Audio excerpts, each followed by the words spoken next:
The one thing that I would add to that, Karen, is um, honor your marriage. Like, make your marriage a priority. Because I've heard of so many couples that they get to the end of their homeschool career and they're ending up divorced. And it's so heartbreaking to me. It's easy to make your kids the priority because it's a 24/7 job. You're not only their mom, you're also their teacher, and you're responsible for their full education. There's nobody else. It's you. It's you and your husband, right? But I think we can get things out of order when we make our kids the priority and we have nothing left for our husbands. And I'm not saying that's the reason that marriages end, but I'm saying don't let years go by where you do not prioritize your marriage. And then you find out, if you have 10 children, you might be homeschooling for 30 years. I don't know. You could be homeschooling a long time, but at some point, they're all going to be gone. And it's going to be you and your husband. And what kind of relationship do you want to have at the end? I will say, James and I had lots of hard years. We didn't always like each other. But here we are. We're empty nesters for the first time in 34 years. Because my dad lived with us until he died a year ago. And so, we always had somebody with us, a parent, children, adult children, somebody has lived with us our whole married life. And we are so happy. We like each other. We enjoy watching movies and cooking together and playing card games and, going for walks and things. We're enjoying this season. But it's because we were intentional about making sure that our marriage was a priority. And I just hate to see families fall apart because we get our priorities wrong. That is very important. As a side note, I love how you call James Mr. Manos. Mr. Manos, yeah. Mr. Manos and I.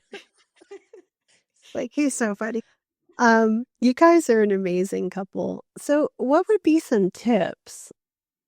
I think, one, we have to realize the weight of the responsibility that we've taken on when we homeschool, and acknowledge it is a huge commitment. It is a lot of work. It's not always easy. We're with small people all day, and they're not always easy. And you're still you, all your flaws and idiosyncrasies, all of it. You bring all your stuff to the table. And so I think acknowledge that and make space for, I don't know if I love the word self-care, but we need to take care of ourselves. It's kind of the put your own oxygen mask on first. We cannot pour out everything and then have nothing left where we're inviting illness into our bodies if we are physically burnt out, if we're not taking care of ourselves. I'm on a journey right now to lose 40 pounds. I'm 15 pounds down. But I wish I could go back 30 years and have prioritized my physical health while I was serving others, my family, the homeschool community, church. I didn't take care of my physical body. I'm 57. I just turned 57 and I wish I could go back. So take today and make sure you're doing something. Go out and see the sunshine, get some fresh air, go for a walk, take your kids with you. If you have to, we have children. We can't necessarily just, I'm going for a walk, If they're older, you can. So I think there's something about taking care of yourself and then making time for your spouse, where you're not talking about the kids or the finances or, whatever your responsibilities. Make some fun. Sometimes for us, we didn't date. We didn't take the advice on go on a weekly date. But, we played a lot of board games with our kids. We had laughter in our home. We made sure we were having fun. You should have fun as a family. That also decompresses when things are hard. And then I told you about Queen of the Couch night. James made sure I had an evening that was just me and nobody could say mom for a few hours. I didn't have to feed them. I didn't have to, I wasn't responsible. And that refreshed me.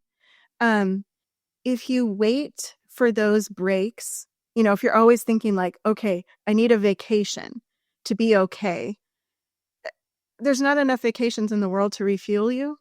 So we also need to find ways in our day. Maybe it's that for an hour, everybody goes to their room. I don't care if you read, do something quiet in your bed, play blocks on the floor. Mom gets a break for an hour. You guys are having quiet time. It's good for all of us. Maybe you need to just do that to keep your sanity.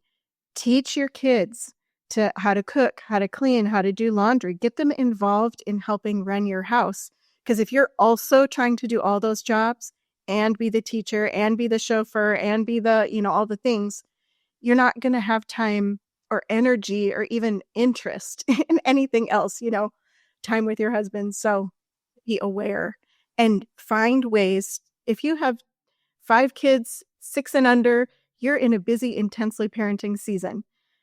In that season, what can you do to have a little peace today, and refuel yourself? And so look for ways, talk to your husband. What can we do together to make sure I don't lose my mind? Really?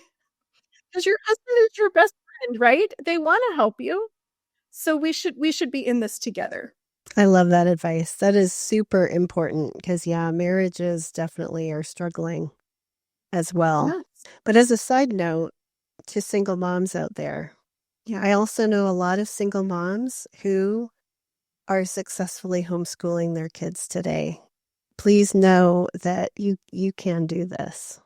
You Yeah, can absolutely absolutely. do this, especially in our post-COVID world where more and more people are working from home.